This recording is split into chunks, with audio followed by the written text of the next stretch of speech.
I bought this 993. I didn't really realize how special it was to me. I had one before. I had a C2S and I sold it. And I thought that maybe the sale of it was just a smart move, you know, and I was banking the money for my kids. I have 4 kids. I'm 41 years old, and I thought, I can't have this car. This thing's worth $300,000. So I sold it. I feel like it was a smart decision at the time, you know. But sometimes we forget about the value things can provide, and it's not always... Sometimes something's worth more than money. Maybe it represents something in your life, or a milestone, or your hard work, or a memory with a child. Sometimes it's more than just a car. So the original C2S that I had, it was a 1998 black, last of the air cooled, the last year 993. Had the sports seats with the gloss black, turbo suspension, X71 gauges, had the carbon exclusive package. All this piece is carbon fiber. This is all carbon fiber. All around the dash gauges are carbon fiber. That's all carbon fiber. Steering wheel carbon fiber, shifter carbon fiber, park brake carbon fiber. And I felt like I didn't deserve to own it. Let's pop the gas cap if you guys don't know, in the 993. And then you got a nice little leather satchel that just comes out of here and folds down to protect the paint. Revolto. Like a fighter jet. That's what I was saying. It's like a jet with no wings. You kind of got the wings.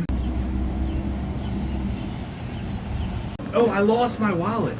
Oh, no. And my baby found it under our bed. The cat took it and knocked it under the bed. I would have never found it. And our baby found it. Our baby came crawling out with the wallet. Yeah. I already ordered a replacement license and everything. Yeah. That's why I didn't have it when I was here. Your baby earned his keep. Yeah, I know. Thought it was funny. Charged for 2, right? See you, man. See ya. Alright, guys. We're going to film this Revolto pulling out.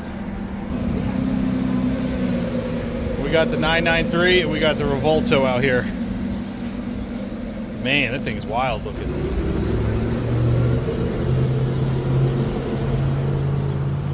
Man. Alright, let's get back in the old school. Let's take it back to the old school. Here he goes. Back on the streets. Look at the color. That thing is cool looking. Ooh, it's hybrid. It's like 2,000 horsepower, he said. V12 with a hybrid. To this car, so it meant a lot to me having the... It's like... No, but I'll be honest. I want the old school. I do. There's something about going fast in a slower car. Ooh. And shifting gears with the actual shifter. These cars may be forgotten one day. So when I got the first car, I went on Bring a Trailer, and I was really excited because I told myself I'm going to get another 911. I didn't know which one I was going to get. And I have the 992. It's a modern 911, you know, automatic with the PDK. So I'm telling myself I'm getting another 911. I don't know which one. I'm looking at 964s, I'm looking at 993s, I'm looking at 996s. And then after doing a ton of research and watching a bunch of Porsche Club of America videos, and by happenstance watching Nathan Mers on that channel talking about 993 specifically, I came to the conclusion that, all right, I'm buying a 993. So I went online, I went on to Bring a Trailer. It was I didn't know I'm buying a 993. I thought, all right, I'm going to start looking at 993s and getting into them.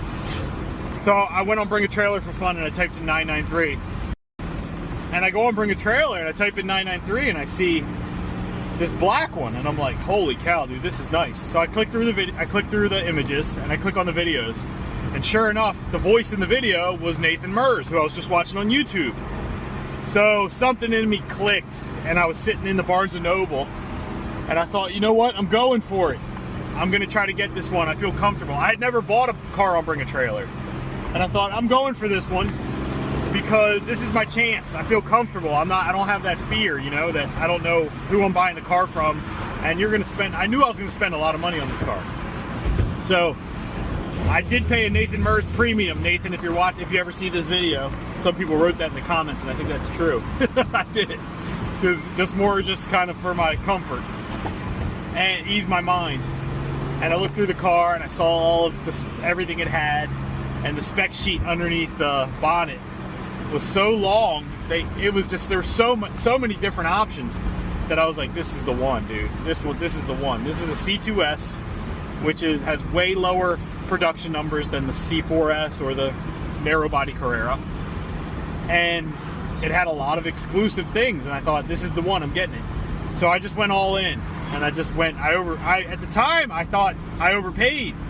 And it was funny, a guy wrote in the comments, if you're watching this video, if you ever see this and you're the guy who wrote this on Bring a Trailer, he wrote, in 5 years you'll look like a genius. This is a great buy. And I honestly thought, I don't know, I still felt nervous. I thought, I don't know if that's true. And I think that guy's 100% right, because that car is probably going to be well in the threes, I think, in 5 years. If the trend continues with these cars, which I don't see why it wouldn't. They have very low production numbers. It's not just hype, it's actual scarcity that's driving the prices too, you know? And then when you add in the carbon and all the different options it had, it becomes more of a rare car. And it was in really good condition. It was decent low miles, 33,000. Still in the collector grade mileage, you know? So that was my first one that I got. And I got it home and I was all excited to have it. I had it parked in the garage, and then I started thinking to myself, I can't drive this thing. Every time I drove it, I heard a little nick or a little rock hit the front or the windshield, and I thought, I'm going home. I'm ruining this car. I'm ruining the value of this car. I shouldn't have this. Why do I have this? And I kept thinking about the opportunity cost of the money. And I had a baby on the way. If you guys go back and watch the channel, I had a baby on the way, and I thought, this is a college fund for one of the kids sitting in my garage, you know? And I thought, oh, this isn't responsible. So I thought, I'm selling it. So I ended up selling the car. And I got almost what I paid. I actually lost a little bit of money like an idiot. I still regret this whole entire ordeal. Well, I sell the car, and then it's been about 3 months go by since the time I sold the car. And I just started thinking about 993s again. Anybody who's a car guy or loves cars, you know what I'm talking about. You go on YouTube, you go and Bring a Trailer, and then something in your brain, you hit that neurological pathway that you've been forming over the years, and you just stay in that damn path. And you just keep looking at the cars until you work your way closer and closer and closer to it. It's like in Think and Grow Rich, like definiteness of purpose and embedding and connected emotion with a definiteness of purpose, and then you embed it in your subconscious mind. I always use the example of love and like a girl. If you like a girl, how you'll do whatever you can to get the girl. Actually, I should use the analogy of the cars, because it's the exact same thing. You fantasize about it, and then you embed the desire with emotion, and you imagine having it and the feeling it gives you. Sometimes just chasing the cars and looking for the car is actually more fun than actually getting the car, which is funny. This thing has the Pfister Stage 2 mufflers, which is awesome. Sounds really good. And it's got elephant bump steer parts, V3 coilovers from KW.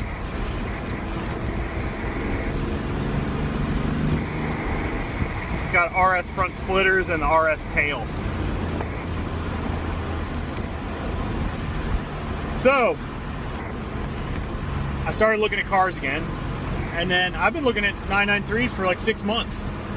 And I told myself, I'm not buying one. I gotta be smart, I gotta be responsible. I took the original money and I invested it. And I had it invested, and it was just sitting there, you know. And it was going up little by little. And I looked at it and I thought, you know what? If I could find a car for like 110 to 130,000, I could literally buy the car and still have the amount of money that I had in the account before I bought the first one. And I thought, you know what? I'm gonna look for fun. So if you go on my Bring a Trailer profile, if you type in daily driven Porsche with no spaces, if you search that in the search bar of Bring a Trailer, you'll find my account, and you'll see everything I bid on. So you can see I was playing in that wheelhouse. I was in that 100. I did go over at one time for a car. I went up to 150. I think it was a midnight blue 993 with midnight blue interior. So I kept going back and forth, going to Bring a Trailer, And eventually I landed on this one, and I was in the bid, and I was in my price range, and I won it. And I have zero regrets. Zero. And I wrote off the narrow body 993. I was only looking at wide bodies. The C2S, the C4S. Couldn't afford the turbo. I did bid on a bunch of turbos. Even though I knew I couldn't afford the turbo, I just bid for fun, just to get the feel, you know, that maybe I could get it. If something happened, nobody else bid and there was no reserve or something. So the car arrives. I get the car, $117,000. I pay the $5,850 bring a trailer fee, and I pay the $1,800 to ship it, and I get the vehicle. I go up, register it, and I pay another $7,000 in taxes. These are all the, I'm just saying these things because you add them all up, dude. Sometimes you don't account for all these extra costs.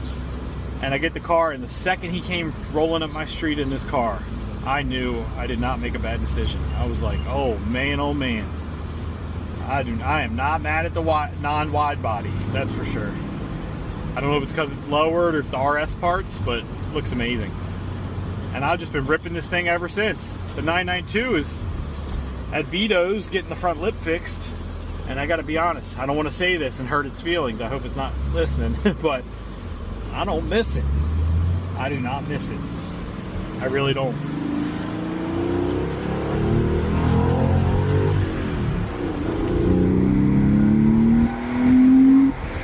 I don't miss it one bit, which has got me a little confused because it changes everything.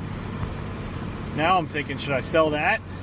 But that's more of a modern car, you know. It's a little bit more spacious too for the kids. Like if I had to pick my kids up and I want to daily drive a 911 and take them somewhere or drop them off at the house, it's a little more spacious. But this has got good back seats too, especially for kids, like little built-in booster seats. It's a lot of fun for them, and we're on slow roads. I'm not taking them on the highway and stuff. Like, we're not going long trips. I'm just talking about shooting around the town. So it changes everything. I started thinking, is it daily driven 993? No, I'm keeping the 992. I mean, those turbo sounds are so fun.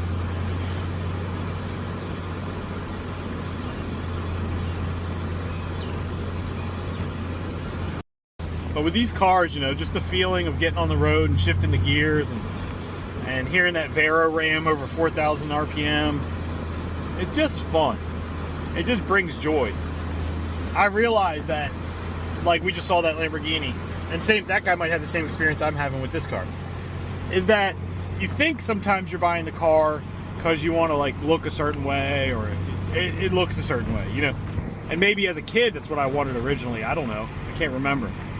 But I can tell you for a fact, I'm in this for the experience. Literally the experience of driving the car. Because it's just like they say money doesn't bring happiness. Money doesn't buy happiness. That's why I always say, like, oh, I love trips, because it becomes part of your psyche. It's like internal. Like you take a trip, it's a memory inside you experienced. And it's really, you know, it's something like that. And it's almost like that's really what I'm after.